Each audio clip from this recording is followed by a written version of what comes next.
পিরোজপুরে ভাঙা বেড়িবাঁধে বিপদে ২০,০০০ মানুষ।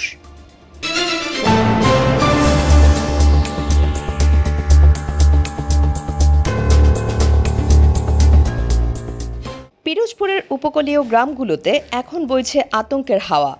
কচা নদীর তীব্র ভাঙন আর বছরের পর বছর সংস্কারহীন বেড়িবাঁধ, এই দুয়ে মিলেই প্রায় ২০,০০০ মানুষ আজ ভয় আর অনিশ্চয়তায় দিন কাটাচ্ছেন।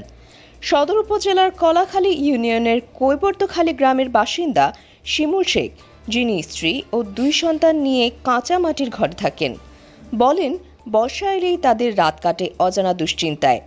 যে কোনো সময়ে নদীর ভাঙনে হারিয়ে যেতে পারে তাদের মাথার ছাদ। এখন শুধু কৈবর্তখালী নয়, গুয়াবাড়ি, বানেশ্বরপুর, দেওনাখালী ও কুমিরমারা সহ আরও অনেক গ্রামই ঝুঁকির মুখে। ভাঙনের গতি এতটাই বেড়েছে যে এলাকার ভৌগোলিক মানচিত্রই যেন বদলে যাচ্ছে।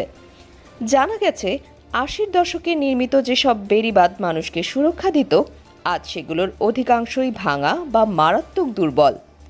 সিডর, আয়লা, আমপান, ইয়াস প্রতিটি ঘূর্ণিঝড়ের পর ক্ষতিগ্রস্ত বেড়িবাঁধগুলোর কোনো টেকসই সংস্কার হয়নি। সর্বশেষ রেমাল ঘূর্ণিঝড়েও ধ্বংসস্তূপে পরিণত হয়েছে হুলারহাট, টগরা ও কলাখালীর বিস্তীর্ণ এলাকা।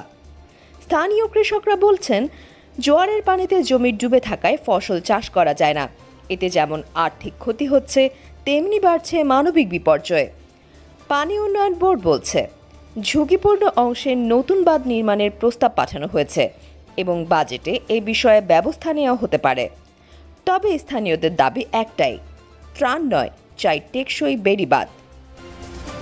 Desk report, CB news.